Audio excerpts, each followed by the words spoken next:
Estudo Bíblico, Igreja Viver com Vida, Pastor Abel Barros. Os nossos pensamentos são diferentes dos pensamentos de Jesus Cristo.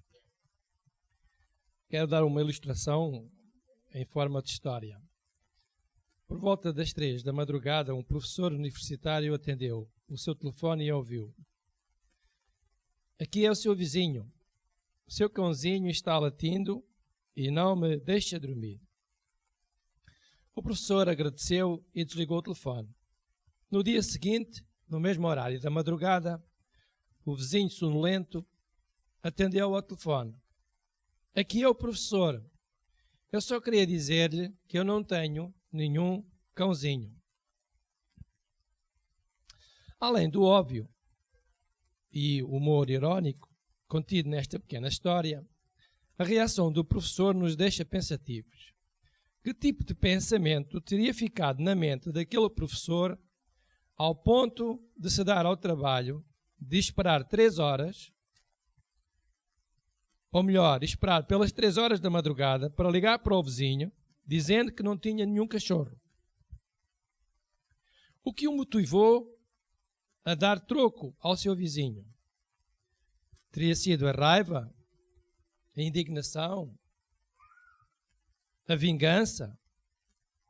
Apesar de ser uma resposta branda, a ironia raras vezes é ineficaz para atingir os seus alvos, os seus objetivos. Por outro lado, há pessoas que, diferentes do professor, reagem intensa imediatamente. Por fim, cada um tem o seu modo de reagir a um ataque, perseguição ou até uma ofensa. Então, os nossos pensamentos são diferentes dos pensamentos de Jesus Cristo. Nesta pequena história, em forma de ilustração, um senhor liga para o seu vizinho e diz que o cãozinho dele estava a fazer barulho durante a noite. E eram 3 da madrugada. O professor atendeu o telefone, incomodado certamente porque não era hora de ligar para a casa de alguém, e agradeceu-lhe e desligou o telefone. Ora, o professor podia ter dito ao homenzinho que não tinha cãozinho nenhum. Mas na mente daquele vizinho existia ali um pensamento pré-formado. O vizinho tinha que ter forçosamente um cão, porque ele estava a ouvir um cão. E tinha que ser o cão do vizinho. O pensamento já estava lá. Desce por onde desce, como o vizinho tivesse cão ou não, ele tinha que ter o cão. Porque ele ligou para ele a dizer-lhe que o cão dele estava a incomodá-lo. Muitas vezes nós temos pensamentos definidos ou pré-definidos e pensamos que isto ou aquilo é real. Mas às vezes não é real. Não é assim. Algumas vezes pode acontecer que imaginemos coisas que não têm razão de ser. Para nós, na nossa imaginação, elas já são uma verdade. No entanto, não são reais. À semelhança daquele exemplo do vizinho que ouviu o cão a ladrar e o vizinho nem sequer tinha cão. Vamos agora ver como é que Jesus pensava e como é que os seus discípulos pensavam em relação ao milagre que foi feito por Jesus Cristo. Então vamos abrir a Bíblia em São João, capítulo 9. Versículo 1 até o versículo 3. A cura de um cego de nascença. E passando Jesus, viu um homem cego de nascença. E os seus discípulos lhe perguntaram, dizendo: "Rabi, mestre, quem pecou, este ou seus pais, para que nascesse cego?" Jesus respondeu: "Nem ele pecou, nem seus pais, mas foi assim para que se manifestem nele as obras de Deus." É interessante estes 3 versículos. Eu falei de pensamentos pré-definidos. Diga-me lá o que é que os discípulos pensaram aqui. Que havia culpa de alguém. Ele estava assim porque os pais tinham feito mal, ou porque ele eventualmente pudesse ter feito mal, logo à partida. Tinham razão para isso. Mas já tinham o pensamento pré-definido que aquele homem nasceu cego porque tinha feito um crime. Porque ele era um grande pecador, porque os pais tinham sido pecadores. Então, a partir daí, ele tinha uma consequência. A cegueira era a consequência do mal dos seus pais e do mal que ele tivesse feito. E, na verdade, Jesus disse, nem ele nem os pais pecaram. E nós vamos ter que lavar a nossa mente. Eu também falo para mim. Temos que lavar a nossa mente e deixar de formar pensamentos pré-definidos acerca das coisas, das pessoas, do país, do mundo, da igreja, de Deus, dos pastores, dos líderes, seja do que for. Porque isso é um impedimento para nós sermos abençoados. E o engano que nós temos no nosso coração, já pré-definido, ele vai impedir-nos de receber as bênçãos de Deus. Porque estamos em contrariedade àquilo que Deus ensina na sua palavra. Então estes discípulos andavam com Jesus Cristo e agora vejamos como é que eles reagem. Eles andavam com Jesus Cristo. Eles ouviam Jesus. Eles viam Jesus fazer milagres. Eles ouviam a doutrina de Jesus Cristo. Ouviam a mensagem que Jesus transmitia. E agora estavam com um pensamento já definido acerca de uma situação de alguém que tinha nascido cego. E por consequência, ele tinha que pecar. Ele teve que ser um pecador. Os pais tiveram que fazer coisas erradas, porque senão não teria nascido cego. Segundo o que lemos na Bíblia, os discípulos já tinham a ideia pré-concebida que justificava o homem ter nascido cego. Perguntaram a Jesus, Rabi, quem pecou? Este ou seus pais, para que nascesse cego? Para os discípulos não podia haver outra justificação para a cegueira daquele homem. Jesus, conhecendo os pensamentos dos discípulos, disse-lhe, nem ele, nem seus pais pecaram. Jesus quis dizer aos discípulos o seguinte, por que é que vocês associam a cegueira do homem com o pecado? Por quê? Nem sempre o que acontece, menos bom, tem consequência vinda do pecado. Tudo o que nos aconteceu na nossa vida até o dia de hoje, coisas menos boas, menos agradáveis, são consequências dos nossos pecados. Bem, então nós somos os maiores pecadores, nós somos horríveis, porque andamos, desde que levantamos até nos deitarmos, somos sempre pecadores. Está-nos a acontecer sempre coisas, se é tudo consequência do pecado que nós fazemos, então nós estamos muito mal, não vamos para o céu. Porque estamos sempre em pecado, desde que nos levantamos até à noite. Estamos a associar que nós somos pecadores, compulsivos, e que não há outra alternativa. Eu não me vejo assim. Eu tenho consciência que algumas vezes peco, mas não ando a pecar todos os dias, nem toda a hora. Então eu não sou um pecador compulsivo, eu não estou a pecar sempre. Portanto, se acontece alguma coisa na minha vida, não é consequência do meu pecado. Poderá uma outra vez ser consequência do pecado que eu fiz e eu ficar sem direção, sem rumo, sem maneira de pensar, sem raciocinar corretamente e tomar decisões erradas. E as consequências das minhas decisões podem ser prejudiciais para mim. Mas nem tudo é consequência dos nossos pecados.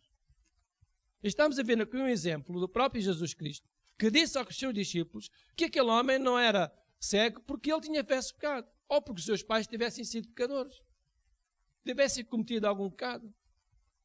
Então, nem sempre o que nos acontece tem a ver ou é consequência do pecado que nós tínhamos feito. Há coisas que nos acontecem que não têm nada a ver com a nossa vida espiritual. Vamos abrir em Eclesiastes, no capítulo 9, versículo 2. Tudo sucede igualmente a todos. O mesmo sucede ao justo e ao ímpio.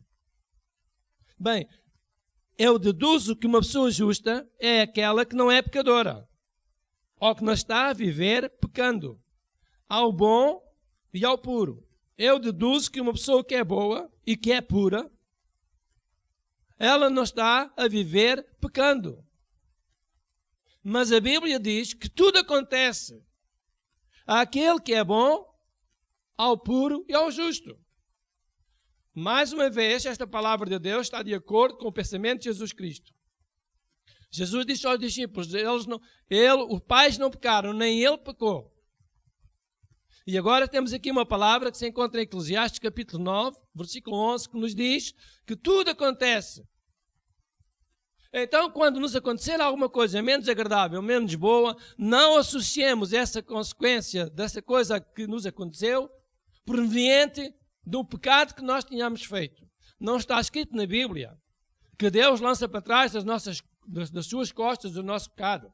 Não está escrito na Bíblia que Deus lança para as profundezas do mar os nossos pecados e que Deus não se lembra mais. Não está escrito na Bíblia que nós somos novas criaturas. As coisas velhas já passaram, eis que tudo se fez novo. Não está escrito na Bíblia. Se nós confessarmos os nossos pecados, Deus é fiel e justo para nos perdoar os pecados e nos purificar de toda a injustiça. Se está escrito na Bíblia, não carreguemos, amados irmãos em Cristo, o peso do pecado que possamos ter feito. O sangue de Jesus Cristo já nos lavou dos nossos pecados. Nós já confessamos os nossos pecados. Os pecados de ontem, se os confessarmos a Jesus Cristo, já não são mais consequência de alguma situação menos agradável que venha à nossa vida. Os pecados de ontem já não são mais consequência. Se estão apagados, não pode haver uma consequência. Se estão esquecidos, não pode haver uma consequência. Se somos novas pessoas, desde ontem para hoje somos umas novas pessoas. Hoje estamos na casa de Deus, estamos na igreja, estamos santificados. Podíamos dizer, Pai nosso que estás nos céus, perdoa as nossas dívidas, perdoa os nossos pecados, assim como nós perdoamos aos nossos devedores. Não nos deixes cair em tentação, livra-nos do mal. Livra-nos do mal. Livra-nos do mal. Perdoa as nossas falhas, as nossas fraquezas. Ontem nós pecamos. Hoje Jesus Cristo já nos perdoou. A partir do momento em que nós confessamos os nossos pecados, nós estamos perdoados. A consequência do pecado atrasado não faz sentido. Embora a Bíblia diga, em algumas partes, que nós devemos dar contas de tudo aquilo que fizemos e dissemos a Deus, essa situação não se refere aos pecados apagados. Porque então era uma condenação. Chegámos junto de Deus. Estávamos no trono de Deus, no dia de julgamento. E apresentava-se Jesus Cristo, abria o livro dos livros e dizia assim, olha, neste livro está escrito isto. Tu fizeste enquanto estiveste lá na terra. Afinal de contas, Deus estava a lançar-nos em rosto tudo aquilo que nós tínhamos feito. E não é isso que a Bíblia diz. Deus não nos vai lançar em rosto. Claro que esta palavra, ela tem sentido. Tem sentido quando alguém rejeita Deus, ele vai ser responsabilizado pelas suas ações, pelos seus atos, pelas suas palavras, pelo seu estilo de vida. Se rejeitou Deus, ele vai ter que ser chamado. Há de haver uma justificação da parte de Jesus Cristo para aquela pessoa, para ela ser condenada. Então tem que lhe dizer quais foram as áreas em que ele falhou.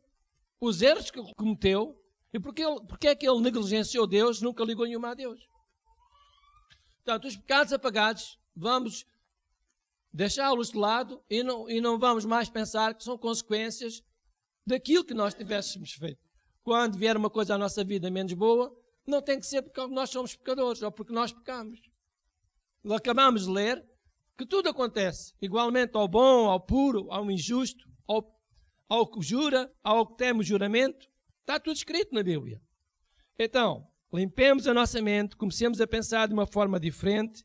Na verdade, o diabo não está em cada guardanapo, prato, faca ou coisa semelhante. Estará nesses objetos quando eles são consagrados para essa finalidade. Amém? O diabo só estará num objeto, numa coisa, quando essa coisa foi consagrada, foi levada diante do representante de Satanás e foi consagrada. E alguém disse, este objeto está consagrado para este fim.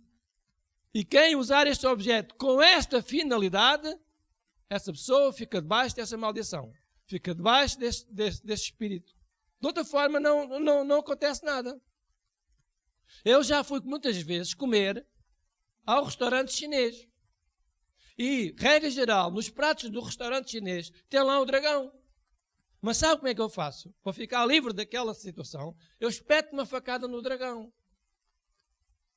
Ele fica morto e eu comer tudo está dentro do prato. E o dragão nunca me fez mal nenhum. Ora, toda a gente sabe, e a Bíblia diz que o dragão é contra Deus. que Deus esmigalhará a cabeça do dragão, que na boca do dragão sairá fogo, quer dizer, sairá maldições, sairá imundícia, sairá pecado. Quem é o ladrão? É Satanás. É a influência dele por todos os países.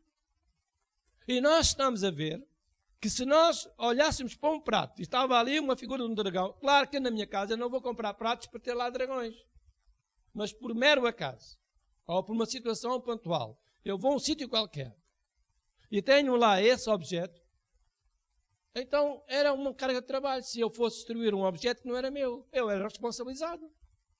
Não é?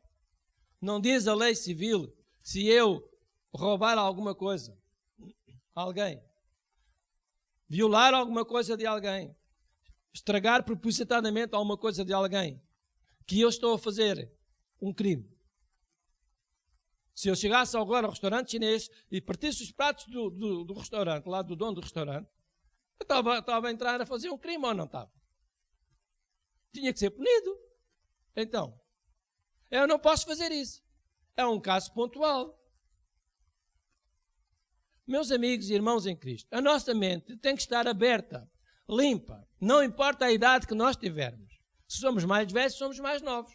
Não importa. Nós temos que ter uma mentalidade positiva, pensando que Deus não está a toda hora com uma vara a carregar em cima de nós, a bater-nos.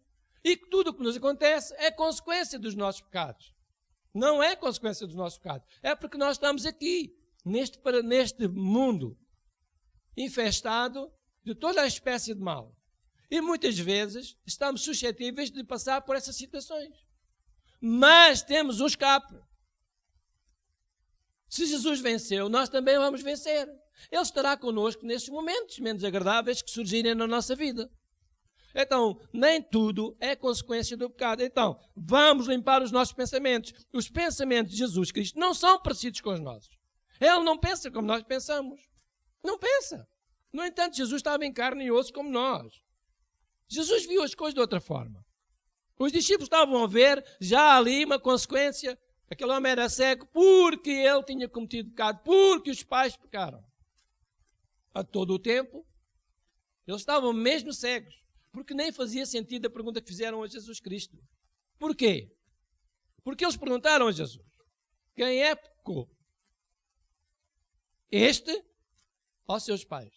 Se ele tinha nascido cego desde a nascença, uma criança recém-nascida não peca. Ou peca? Então fazia sentido. Ele nunca tinha pecado. Porque se ele nasceu cego, já saiu do ventre da mãe cego, então ele não tinha pecado.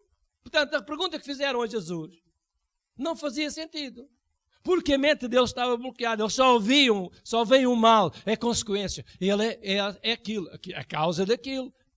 Ele é o culpado. Aconteceu-lhe porque fez isto. Aconteceu porque fez aquilo. Aconteceu porque fez... Olha, se Deus nos fosse castigar por cada vez que a gente faz uma coisa mal feita, não estávamos aqui nenhum hoje.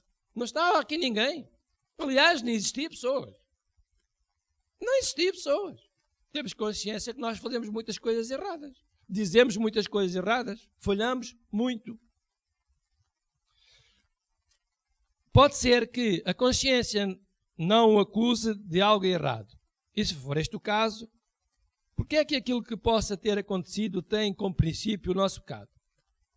Uma pessoa, se a sua consciência não o acusa de nada, de ter feito nada de mal, porque é que uma situação que tenha acontecido na sua vida menos agradável é consequência do pecado? Se a sua própria consciência não lhe diz nada, não lhe diz: olha, eu realmente reconheço que eu falhei, realmente reconheço que eu, se calhar, estou a passar por essa situação porque eu falei, ou fiz aquela ação, ou tomei aquela atitude. Mas se a nossa consciência não nos acusa, por que é que nós associamos uma situação menos boa àquilo que nós nem sequer a nossa consciência nos chama a atenção? Hoje Jesus está a falar para si, através de mim, para lhe dizer o mesmo que disse aos seus discípulos. Nem ele pecou, nem os seus pais, para que nascesse cego. O seu melhor amigo de si é você mesmo. Corrija os seus pensamentos, direcione-os para o sentido certo e pare de se responsabilizar, de se culpar a si mesmo. vamos ler um texto que se encontra em Eclesiastes, novamente, capítulo 9, versículo 2, e vamos ler a segunda parte. Assim, ao que sacrifica, como ao que não sacrifica. Assim ao bom, como ao pecador. Ao que jura, como ao que teme o juramento. Aqui diz, assim ao que sacrifica, àquele que traz louvores, àquele que traz gratidão, àquele que traz sacrifícios a Deus, àquele que faz isso. Também lhe acontecem coisas. Não é só o puro, não é só o impuro, não é só o justo, não é só o bom, é também aquele que traz coisas boas para Deus. Assim como ao pecador, assim como ao que jura e àquele que não jura, àquele que teme o juramento. Existe sempre uma solução para cada situação menos boa. Às vezes nós somos fortes e estamos determinados a vencer as adversidades. Se alguma vez não estivermos bem, poderemos recorrer à ajuda espiritual de Deus, nomeadamente à ajuda da sua palavra ou até a um líder espiritual. Se isso acontecer, pode acontecer. Tiago capítulo 1, versículo 5.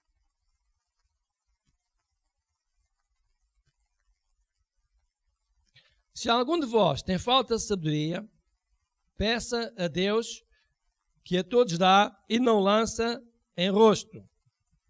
Muitas vezes, há situações que acontecem na vida das pessoas, não é porque a pessoa tinha pecado, não é consequência dos seus pecados, mas sim por falta de sabedoria.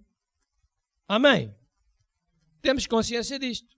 Mas se nós reconhecermos que realmente nós temos falta de sabedoria numa outra área, nós temos uma solução. Como é que é? Pedir a Deus. E Deus vai dar-nos conhecimento e sabedoria. Deus não vai dar sabedoria a mim, a mesma que vai dar a si. Sabia? Porque os seus assuntos são diferentes dos meus. A sua casa é diferente da minha, a sua família é diferente da minha, a personalidade das pessoas que vivem consigo na sua casa, ela é diferente da personalidade das pessoas que vivem comigo. O seu estilo de vida é diferente do meu estilo de vida. A maneira como você fala é diferente da maneira de eu falar. A maneira como você gera a sua vida é diferente da maneira como eu giro a minha. Então Deus não vai dar o mesmo tipo de sabedoria a mim que vai dar a si. Amém? Uma pessoa pode precisar de sabedoria para gerir as finanças quando recebe o salário. E outra pode nem precisar de sabedoria para gerir as finanças, porque ela já tem. Certo? Uma pessoa pode ser tentada quando vai fazer compras a um estabelecimento comercial e vê coisas que ela não precisa, mas ela pode ser tentada. Dentro de si há um desejo compulsivo de ter coisas que ela nem precisa e vai gastar dinheiro naquilo. E há outras pessoas que vão ao mesmo estabelecimento comercial, veem aquilo, até gostam daquilo, mas eles não são compulsivos, não são dependentes daquilo. Eles conseguem resistir à tentação de comprar aquilo. Para essa pessoa que consegue resistir à tentação, ela não precisa de sabedoria. Ou precisa? Ela já tem a sabedoria. Mas para a outra, que é mais frágil nessa área, ela precisa da ajuda de Deus. Porque ela reconhece que ela tem necessidade de algo extra para conseguir resistir àquela tentação. Então, quando nós reconhecemos que temos falta de sabedoria numa outra área da nossa vida, nós vamos pedir a Deus. Como é que se faz, pastor? Ó Pai, em nome de Jesus Cristo, eu venho a Ti e Te peço que me dês graça, sabedoria, direção para este assunto, para esta situação, para esta decisão que eu tenho que tomar. E fazendo assim, nós não precisamos sentir nada. Nós vamos tomar atitudes e decisões corretas. Vamos ponderar. Se calhar estamos apressados para tomar uma decisão e se calhar vamos aguentar mais uma semana, mais um mês, mais 6 meses para tomar a decisão. Sabedoria é isto. Quando nós temos falta de sabedoria, nós podemos pedir a Deus que Ele nos dá. Ele não nos vai lançar em rosto. 1 Pedro capítulo 5, versículos 6 e 7. Humilhai-vos, pois, debaixo da potente mão de Deus, para que, a seu tempo, vos exalte, lançando sobre Ele toda a vossa ansiedade, porque Ele tem cuidado de vós. Muitas vezes, nós precisamos reconhecer a nossa pequenez, tornar-nos humildes, reconhecer que Deus é que é o Senhor, que Ele é que é poderoso, que só Ele é que tem capacidade para nos guiar, nos dar graça, sabedoria, favor. E se nós descermos o nosso eu, como eu ensinei há algumas mensagens atrás, se o nosso eu ele for disciplinado, se o nosso eu não sobressair, Deus vai lá para nos ajudar. Deus vai lá para nos ajudar. Eu já trabalhei em várias empresas e na última empresa onde eu trabalhei havia lá pessoas arrogantes. E havia coisas que eu sabia. E eles não sabiam. Técnicas de mecânica. Coisas que eu aprendi quando eu era jovem. Eles são novos agora, tiram um curso de formação profissional, mas não têm experiência de trabalho. Não sabem certos segredos. Se eu perguntar a um jovem daquele, numa viagem longa, sem uma correia de distribuição, numa correia de alternador ou de ventoinha, seja qual for, e se ele levar a sua esposa com ele, e se ele perguntar a ele se partiu-se a correia, o carro não pode circular sem a correia porque não vai arrefecer, não vai refrigerar, como é que você resolve o problema sem correia? Eles vão dizer o quê? Pois há sempre solução para tudo. Olha como o nosso irmão sabe. Há solução para tudo.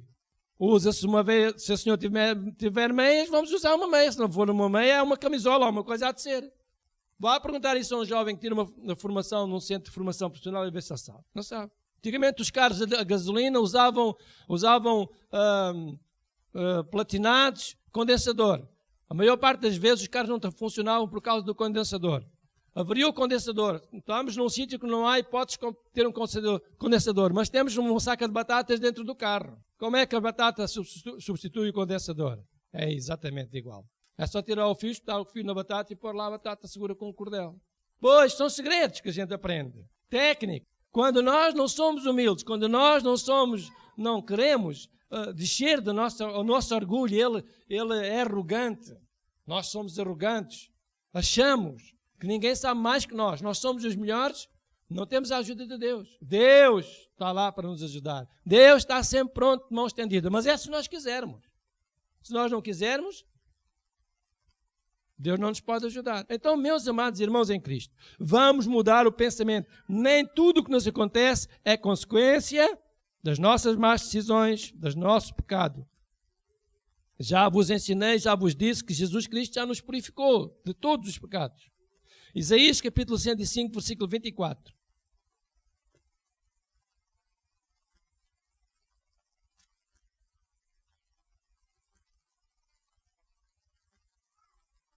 Deus não está esquecido de nós, Deus não está distante de nós, Deus é Espírito. É muito fácil Deus estar perto de nós. Para Ele não há dificuldade nenhuma. Há bocadinho, antes de começarmos o nosso culto, a nossa irmã que se dirigiu ao louvor disse que Deus estava aqui. Olha quão fácil é nós reconhecermos Deus. Deus está aqui, claro que está. Ele está em espírito e em verdade. No meio daqueles que o adoram, no meio daqueles que o buscam, no meio daqueles que falam dele, que pregam a sua mensagem, no meio daqueles que acreditam nele. Deus está lá, porque Deus é espírito, mas Deus também se vai embora. Deus não está em todo lugar, como as pessoas dizem. Deus não está em todo lugar. Deus está no lugar onde Ele pode estar. Deus não pode estar em todo lugar. Por isso acontecem desgraças. Por isso acontecem situações más. Por isso acontecem problemas. Onde estiver o mal, Deus não está lá. Deus pode ajudar a pessoa a não cair no mal. Deus pode ajudar a pessoa, depois de cair no mal, a restituí-la. Mas Deus não está no mal. Deus não está lá. Deus não tem comunhão. As trevas não têm comunhão com a luz. Deus é a luz. Portanto, se nós tivermos... Deus não está na mão de uma pessoa que tem uma pistola e vai matar o próximo. Deus não está lá. Deus não está. Deus não está num enforcamento. Deus não está numa condenação à morte. Deus não está lá. Deus não está em todo lugar. Deus está num sítio onde Ele possa estar. Pode ser um sítio material. Pode ser num sítio físico. No corpo de uma pessoa. Pode estar numa situação familiar. Se o ambiente for um ambiente de paz, Deus está lá. Deixo-vos a minha paz vos dou. Não vos dou como o mundo a dá. A minha paz não é igual à do mundo. Se vocês querem a paz do mundo, vocês vão entrar em guerra, porque o mundo está em guerra. Minha paz não é igual à do mundo. Se vocês têm paz, eu estou ali, onde houver paz. Se o vosso lar há amor, eu estou aí. Se houver compreensão, eu estou lá. Eu sou esse amor, eu sou essa paz, eu sou essa compreensão. Cada vez que nós estamos a respeitar-nos uns aos outros, estamos a amar-nos uns aos outros, estamos a ajudar-nos uns aos outros, aí está Deus. É Deus. É Deus através de nós, nas nossas palavras, das nossas ações, da nossa maneira de pensar, de agir. Deus é isso. Você olha para nós, para mim, ou eu olho para si e digo assim, esta irmã é Deus. Ela não é Deus na essência de Deus, mas é Deus na maneira como ela fala, na maneira como ela age, na maneira como ela trata. Nos sentimentos dela revela manifestação, revela a essência de Deus, revela a natureza de Deus. Então Deus é, e Deus está onde Ele pode estar. E Deus é como nós somos. Somos feitos à sua imagem. É uma imagem espiritual. Eu agora sou espiritual. Estou físico, estou aqui, estou dentro de um corpo físico, mas eu sou espiritual. Eu estou a falar coisas espirituais. Não são palpáveis. Não são visíveis aos nossos olhos carnais. Mas elas ouvem-se. Você também é espiritual, porque você tem um receptor que consegue ouvir e perceber e detectar aquilo que estou a dizer e compreender. Então Deus está aqui. E porque Deus está aqui, Ele pode fazer transformações na nossa vida. Ele não vai fazer uma transformação de qualquer maneira. Ele faz transformações quando nós somos receptores, depois de ouvir a palavra de Deus, compreendemos e abrimos, deixamos que Deus faça alguma coisa em nós. Quando nós deixamos que Deus faça alguma coisa em nós, nós somos transformados, nós somos abençoados. Por isso Deus não está longe de nós. Diz a Bíblia em Isaías 65, 24. E será que antes que clamem, eu responderei. E estando eles ainda falando, eu os ouvirei. Eu acabei de dizer que Deus não está em todo lado. Então este versículo refere-se a quem? Se Ele está a dizer que antes que clamem, eu os ouvirei. Se Deus não está em todo lado, certamente este versículo refere-se ao povo de Deus.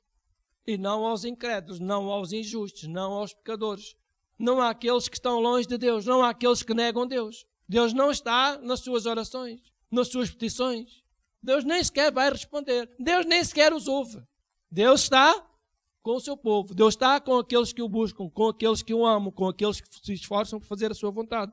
Hoje você saiu da sua casa e veio até a casa de Deus, pois Deus hoje está consigo. Lhe garanto, em nome de Jesus Cristo, que você hoje vai ter um dia em que não lhe vai acontecer nenhuma desgraça, nenhuma calamidade. Porque Deus não pode ser contrário à sua vontade e à sua palavra. Quando Deus diz uma coisa, Ele vai fazer.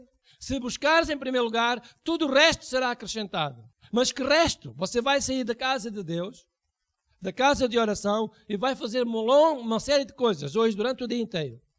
Porque você buscou Deus, Deus tem o dever para consigo mesmo de cumprir a sua palavra. Ele vai fazer com que a sua palavra se cumpra. O diabo vai fazer tudo para que você lhe aconteça alguma coisa, para desmentir Deus. Mas Deus, que é mais poderoso, vai fazer tudo para que você hoje fique protegido.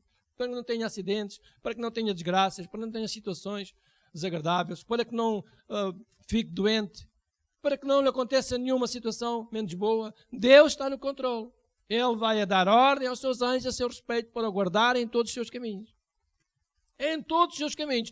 No almoço, quando tiver a descascar batatas, quando for a conduzir, quando for ao supermercado, quando atravessar uma via pública. Em qualquer lugar, Deus está lá. Deus está lá consigo. Porque você fez a parte que você tinha que fazer. Há bocadinho a nossa irmã falou sobre a pesca maravilhosa. Eles tiveram que fazer a parte deles. Tiveram que ir ao mar a segunda vez. Contra a vontade deles. Mas eles foram. Qual foi o resultado? Foram abençoados eles e ainda foram abençoar os outros, como a nossa irmã ensinou. Meus amados irmãos em Cristo, limpemos a nossa mente. Nem tudo que nos acontece é consequência dos nossos erros. É porque nós estamos no mundo. Jeremias capítulo 33, versículo 3, é a seguir a Isaías, Jeremias 33, versículo 3. Clama a mim e responder-te-ei e anunciar-te-ei coisas grandes e firmes que tu não sabes. Então nós não estamos sozinhos. Há bocadinho nós lemos em Isaías, no capítulo 105, versículo 24, que antes que nós orássemos a Deus, falássemos, Ele ouviria a nossa oração. E agora, Deus está-nos a dar liberdade através da sua palavra, escrita por Jeremias, em que Ele diz, clama, fala comigo, diz-me qual é o teu assunto. Diz-me, fala comigo. Eu vou responder. Clama a mim. Se tiveres um momento menos bom, um momento menos agradável, clama a mim, fala comigo. Que eu vou dizer-te coisas boas, coisas que são firmes, em que tu podes confiar, em que tu não te vais arrepender. Fala comigo. Nossa mente não pode estar bloqueada a pensar, não há solução, não há alternativa. O que vai ser de mim? Ai, como vai ser a minha velhice? Ai, se eles me cortam a minha reforma? Ai, isto, ai, aquilo. Ai, se é uma bancarrota? Ai, mas ai o quê? Ai o quê? Tanta gente que anda aí, infelizmente, tanta gente que anda aí na rua, que não tem casa, que não tem carro, não tem conta bancária, não tem carteira, não tem nada. Tem um simples trapo em cima do seu corpo que acham nos contentores. Tem comida que apanham às vezes por aí e eles não se lamentam tanto como nós. Mas ai o quê? Então nós andamos a confessar que Deus é grande, que é poderoso, que Ele vai suprir todas as nossas necessidades e depois andamos com medo do mundo dizer ai que vai ser uma desgraça, ai que a CE não vai emprestar mais dinheiro, ai que a Troika, ai isto, ai aquilo. Ouça lá, ninguém é louco. Nós é que somos, as pessoas é que estão atemorizadas, mas ninguém é louco. Ninguém é louco.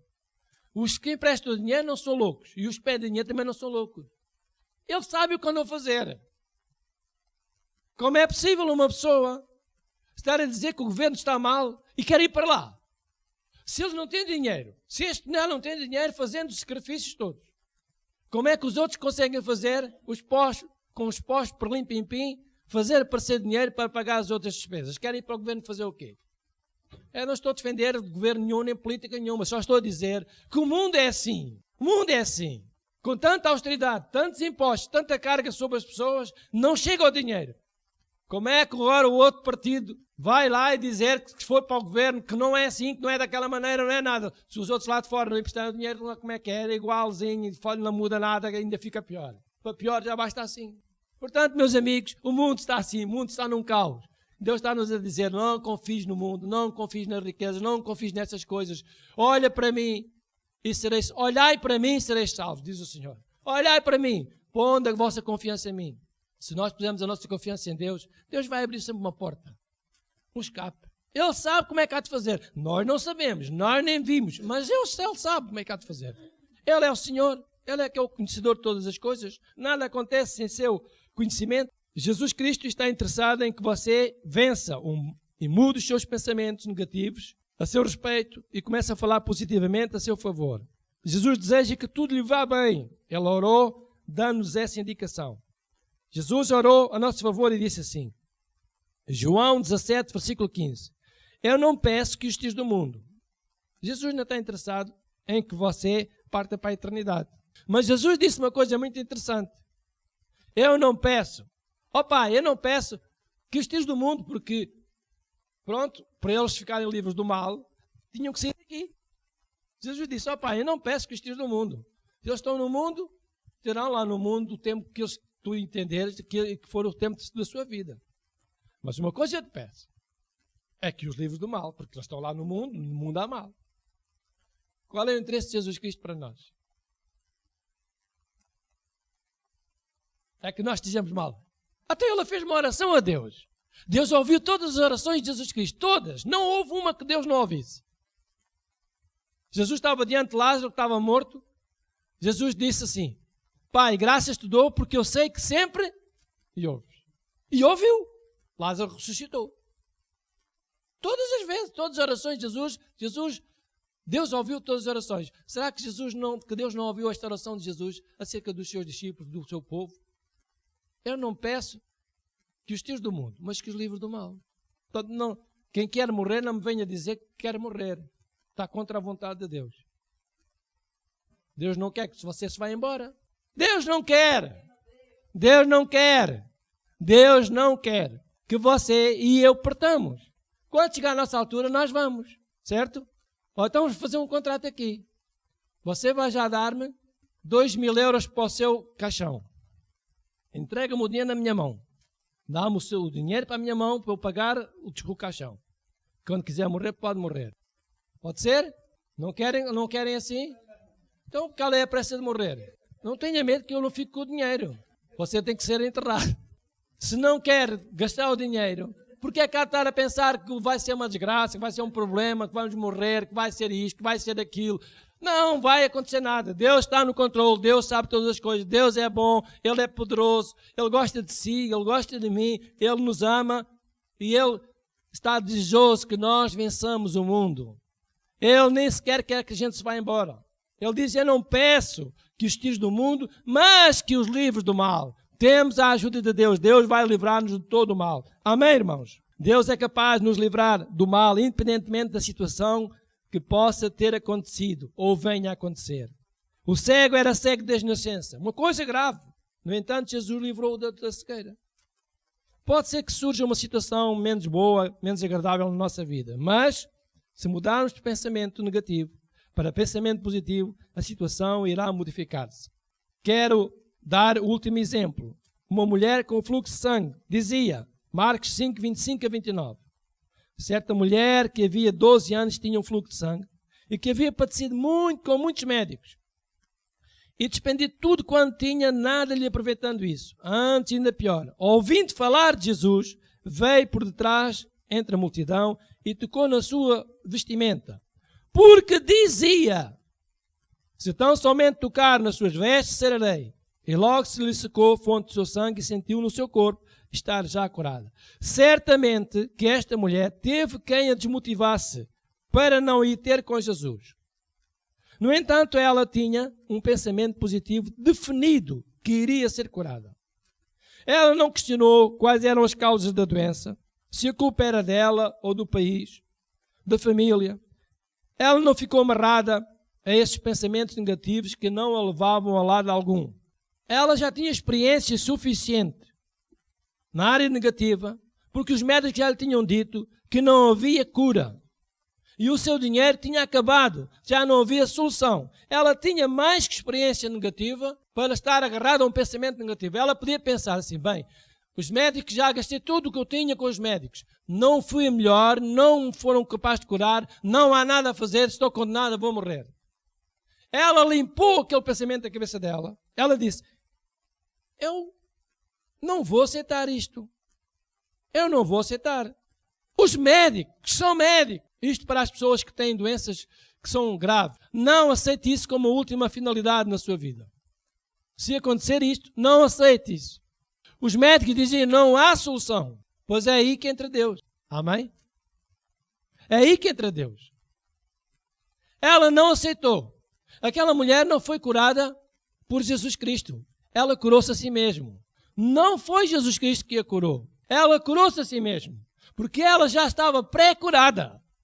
Ela, antes de chegar a tocar em Jesus Cristo, ela disse, se eu tocar em Jesus, eu vou ficar curada. Ela já tinha assumido como curada antes sequer de tocar em Jesus Cristo. Porque ela disse, eu vou lá, vou tocar em Jesus, e no momento em que eu tocar, eu vou ficar curada. Ela é que decidiu tudo. Estava tudo decidido no seu coração. E nos seus pensamentos estavam todos arrumados.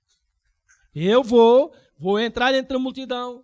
Mesmo que digam que eu não consigo lá chegar, eu vou esforçar-me, eu vou furar, eu vou conseguir tocar em Jesus. E no momento em que eu tocar, eu vou ficar curada. Ela dizia, se eu tocar, eu vou ficar curada. Se eu tocar, eu vou ficar curada. Ela mudou de pensamentos. Mas ela tinha tudo contra ela. Tudo. Eram as pessoas que tinham conhecimento que ela tinha dos médicos e os médicos disseram que não havia nada a fazer. Eram os médicos que lhe disseram, olha, não há nada a fazer, não há solução para o teu problema. Ela podia ter resignado e dito, bem, os médicos já disseram, são a autoridade final. Se eles não me conseguiram curar, não há nada a fazer, eu vou morrer. Ela não aceitou isso. Ela disse, não, eu vou mudar. Se os médicos não conseguem, então eu vou tomar uma atitude. Eu não vou aceitar isto como o meu fim de vida. Eu vou dizer aquilo que eu quero. E ela disse, se eu tocar em Jesus, eu vou ficar curada. E o que aconteceu? Ela foi, Furou entre a multidão. Diz que a multidão apertava. E Jesus perguntou, quem é que me tocou? Então a multidão te aperta. E tu dizes quem é que te tocou? Ela teve dificuldade em chegar junto a Jesus, mas ela chegou. E quando ela tocou em Jesus, ela sentiu ficar curada. E Jesus também sentiu que dele tinha sido virtude. Mas a virtude de Jesus Cristo tanto era para aquela mulher como para qualquer outra. Ela que se curou a si mesma.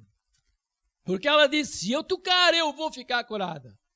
Se eu decidir mudar os meus pensamentos, assimilar que eu vou ser um vencedor, que este mundo não me limita em nada, que eu vou conseguir ultrapassar todas as barreiras que me surgirem na minha vida. Eu vou vencer, que eu vou conseguir. Se eu puser isso no meu coração, na minha mente, eu vou conseguir, eu vou ultrapassar, eu vou ser vencedor. O que me está a limitar sou eu mesmo. Ou eu decido limitar-me, ou eu decido expandir-me. E eu estou disposto a ir em frente com Jesus Cristo. Eu sou prova viva, física aqui diante de vocês, que esta igreja poderia já ter fechado. E ela não fechou. Nem vai fechar. Porque eu não aceito isso. Eu não aceito isso. Como não aceito, só há um caminho. É ela expandir.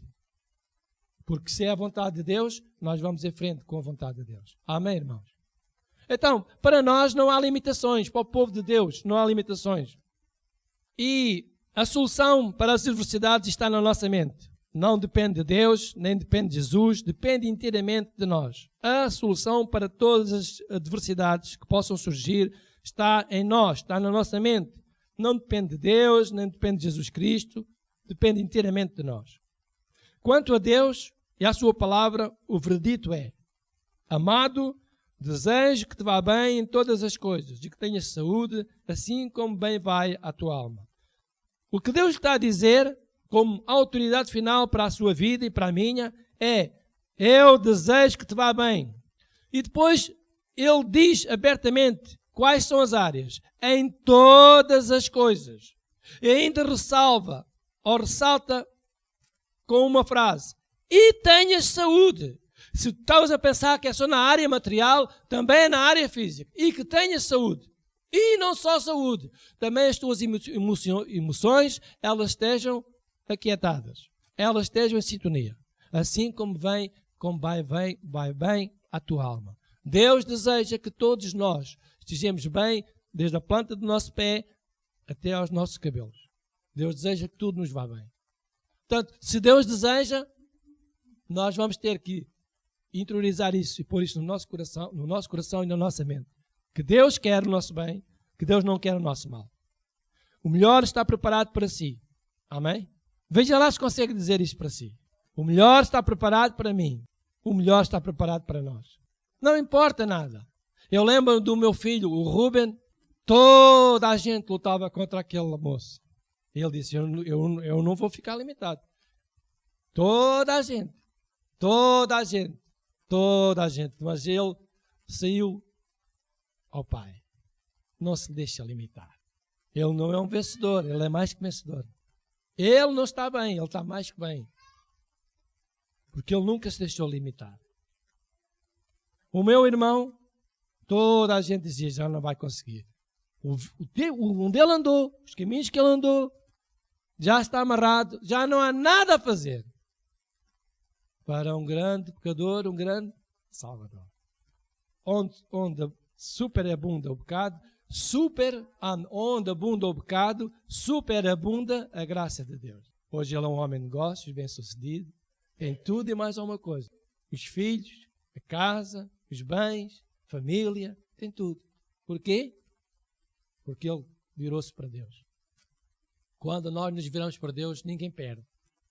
Virados para Deus, ninguém perde. Ele é o Senhor, Ele é a fonte de todas as coisas. E se nós nos esquecemos de Deus, nós é que perdemos. Nós perdemos. Nós podemos estar a passar um momento menos bom agora, porque o país está assim, porque, pronto, a situação está assim. Mas se nós não vamos aceitar isso como uma situação final na nossa vida, nós vamos vencer. Nestes momentos nós vamos vencer. Lembrem-se sempre desses exemplos, às vezes negativos, mas que são positivos para nós refletirmos. não é? As pessoas que fazem próteses, que fazem pernas, que fazem braços, coitados das pessoas que têm que comprar. Mas para eles é uma alegria, não é? É um negócio que está a prosperar. Em Angola, em Moçambique, é um negócio que prospera. Empresas enormes, só a fazer pernas. Coitada das pessoas que não têm pernas. Mas os homens que fazem as pernas estão satisfeitíssimos. Levantam as mãos para o céu e dizem: graças te damos, Senhor. Estás a abençoar o nosso negócio. Não é porque as pessoas ficaram sem pernas. É que estás a abençoar o nosso negócio. Se as pessoas precisam de uma perna, alguém tem a capacidade de lhe dar uma perna. É assim que nós temos que ver. Em África há muita gente que anda descalça. E os homens que vendem os sapatos. Graças te dou, Senhor, porque posso ter aqui uma empresa e todas as pessoas vão comprar um par de sapatos. É assim, meus amados. Se nós virmos assim, nós vamos vencer. Temos vários exemplos da Bíblia. Vimos aquele exemplo negativo dos discípulos que tinha que haver um problema. É isso que às vezes acontece na cabeça das pessoas. Tem que haver um problema, tem que haver um problema. Aconteceu-lhe aquilo, foi um problema. Ela cometeu o pecado. Ele cometeu o pecado. Aquela desgraça, pois ele é que é o culpado. Então, se fosse assim, não estávamos aqui nenhum. Se Deus nos castigasse logo, Deus não nos vai logo castigar. Deus é tardio e irar-se, é misericordioso e longânimo em misericórdia. Por isso, meus amados, só nos resta um caminho. Deus. Cristo em nós é a esperança da glória. Terminemos com esta passagem bíblica, 1 Coríntios capítulo 2, versículo 9. Então, quem quer ler? Lá, Patinha, leia lá. Com ênfase. Isto é uma coisa boa para nós. Mas como está escrito, as coisas que o olho não viu e o ouvido não ouviu e não subiram ao coração do homem, são as que Deus preparou para os que o amam. O que é que Ele tem para nós? Coisas boas para aqueles que o amam. Então não temos como finalidade o sofrimento, a desgraça, a pobreza, a miséria, o infortúnio. Não temos esse. Isso não é o fim para nós. O nosso fim é coisas boas e maravilhosas. É isso que Deus tem guardado para cada um de nós. Amém? Sejam abençoados.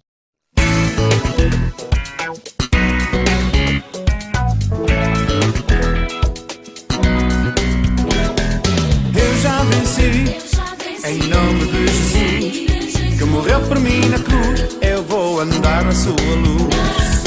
Eu já venci, em nome de Jesus, que morreu por mim na cruz. Eu vou andar na sua luz. Eu já venci, em nome de Jesus, que morreu por mim na cruz. Eu vou andar na sua luz. Agora eu conheço a verdade de Deus e a verdade te libertará. Ele está contigo, Ele vive em ti, Ele jamais te abandonará. Deus é fiel, Ele é justo, Ele é bom, é um Deus de paz e de amor,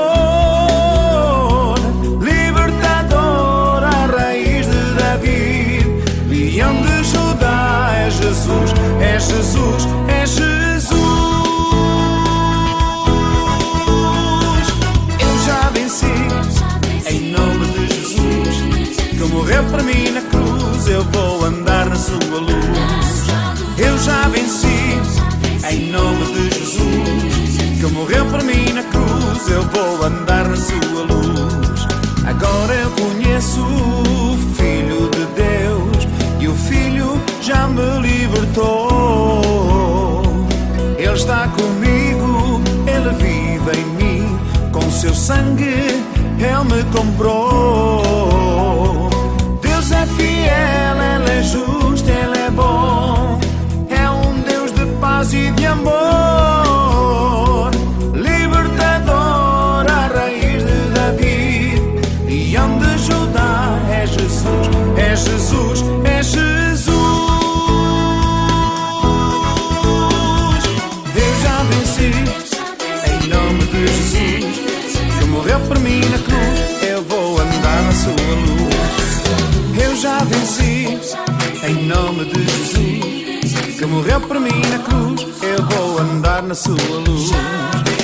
já venci, em nome de Jesus, que morreu por mim na cruz, eu vou andar na sua luz. Eu já venci, em nome de Jesus, que morreu por mim na cruz, eu vou andar na sua luz. Eu já venci, em nome de Jesus, que morreu por mim na cruz, eu vou andar na sua luz. Eu já venci. Lucas, capítulo 5. Eu vou ler a partir do versículo 1 e os irmãos acompanham a leitura pela vossa Bíblia. E aconteceu que, apertando a multidão para ouvir a palavra de Deus, estava ele junto ao lago de Genezaré. E viu estar 2 barcos junto à praia do lago, e os pescadores, havendo descido deles, estavam lavando as redes. E entrando num dos barcos, que era o de Simão, pediu-lhe que o afastasse um pouco da terra, e assentando-se ensinava do barco a multidão. E quando acabou de falar, disse a Simão: Faze-te ao mar alto e lançai as vossas redes para pescar. E respondendo Simão disse-lhe: Mestre, havendo trabalhado toda a noite, nada apanhamos, mas sobre tua palavra lançarei a rede. E fazendo assim, colheram uma grande quantidade de peixes, e rompia-se-lhes a rede. E fizeram sinal aos companheiros que estavam no outro barco, para que os fossem ajudar. E foram e encheram ambos os barcos, de maneira tal que quase iam a pique. E vendo isto, Simão Pedro prostrou-se aos pés de Jesus, dizendo: Senhor, ausenta-te de mim, que sou um homem pecador, pois que o espanto se apoderara dele e de todos os que com ele estavam, por causa da pesca de peixe que haviam feito. E vamos ficar por aqui. É assim, esta passagem fala sobre a pesca maravilhosa. E estes 2 homens, que eles eram pescadores, eles tinham ido trabalhar e, no entanto, eles não tinham obtido grandes resultados do seu trabalho. No entanto, quando estavam junto de Jesus Cristo, Jesus lhes disse para eles voltarem ao seu trabalho, para eles voltarem ao mar. Eles, apesar de terem vindo certamente cansados, certamente desanimados, de não terem conseguido pescar nada, eles cumpriram aquilo que Jesus lhes pediu para fazer. E eles foram para o mar. E eles não só colheram uma grande quantidade de peixe, como ainda conseguiram mostrar aos outros o milagre de Jesus Cristo, a bondade e a misericórdia de Jesus Cristo. E com esta passagem, aquilo que eu vos quero transmitir desta manhã, primeiro é que sempre que Deus nos pede para fazermos alguma coisa, mesmo que nós não entendemos do porquê que Deus nos está a pedir para fazermos, se nós o fizermos, certamente que nós vamos colher benefício para nós mesmos. Estes homens, eles não só colheram benefício para eles próprios, como eles ainda conseguiram partilhar do seu benefício com outros. Então, quando nós cumprimos a palavra de Deus, não só nós estamos a trazer benefício para nós mesmos, porque estamos a obedecer ao mandamento de Deus, como nós também podemos estar a ter a oportunidade de abençoar os outros que estão à nossa volta. Porque quando Deus nos chamou, Deus não nos chamou para nosso próprio proveito. Deus nos chamou também para nós darmos de nós próprios aos outros. Então, quando Deus nos chama para cumprirmos a sua palavra, façamos de acordo com o que Deus nos pede. Sem questionar o porquê, sem questionar o como, porque Deus sabe todas as coisas. Se Ele nos pede para fazer, Ele tem o melhor para nós, certamente. Outra coisa que eu quero transmitir nesta manhã é que estes homens, depois de eles fazerem a palavra de Deus, eles escolheram sim benefício para eles próprios e benefício para os outros. Então, quando nós contribuímos para a casa de Deus, nós estamos a colher benefício para nós mesmos, sim, mas também benefício para os outros. Isso significa que outras pessoas vão poder também estar aqui nesta igreja para poderem também ser abençoadas. Se nós não contribuirmos para a casa de Deus com as nossas ofertas e com os nossos dízimos, nós próprios estamos a correr o risco de nos afastarmos de Deus. Eu já uma vez vos coloquei esta frase como reflexão. Se nós não viéssemos aqui ao culto, será que nós estávamos tão próximos de Deus como estamos agora? Se nós não tivéssemos a oportunidade de estar aqui na igreja a servir a Deus, onde é que nós estávamos? Onde é que nós íamos servir a Deus? Onde é que nós íamos entregar as ofertas e os dízimos que são devidos ao nosso Deus? Nós temos que refletir sobre isso. Porque certamente se nós não tivéssemos este local para livremente estarmos aqui, certamente que se calhar não estávamos noutro local, ou estávamos noutro local que até não gostávamos de lá estar, mas estávamos lá porque estávamos. Então Deus precisa das nossas ofertas e dos nossos dízimos, e nós precisamos de Deus. E se nós queremos continuar aqui nesta igreja, sentimos-nos bem aqui, porque aqui nós sabemos que a palavra de Deus, a verdade da palavra de Deus é falada, que nós podemos estar aqui livremente, sem escravidão, a servirmos a Deus. Então vamos dar o nosso melhor para que possamos continuar aqui e para que outras pessoas também possam vir aqui para servirem a Deus e para entregarem o seu coração a Deus como nós já o fizemos. Amém? Então vamos preparar as nossas ofertas e os dízimos.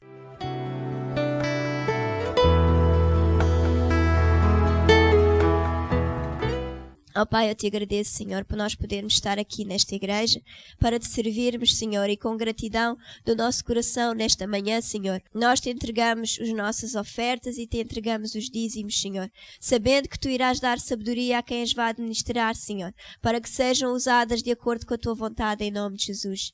Eu declaro, Senhor, que por causa da nossa fidelidade, da fidelidade dos nossos irmãos, Senhor, também da França e da Marinha Grande, esta igreja de nada terá falta, mas as suas necessidades serão sempre supridas em nome de Jesus. E Pai, tu dizes na tua palavra, Senhor, que se nós cumprirmos com o teu mandamento, Senhor, ofertando, trazendo os dízimos e as ofertas para a tua casa, que tu abrirás as janelas do céu e derramarás sobre o teu povo uma bênção tal que dela advirá a maior abastança. E eu, Senhor, declaro essa palavra, Senhor, sobre o teu povo aqui presente e sobre o teu povo da França e da Marinha Grande, por causa da nossa fidelidade, em nome de Jesus. Amém.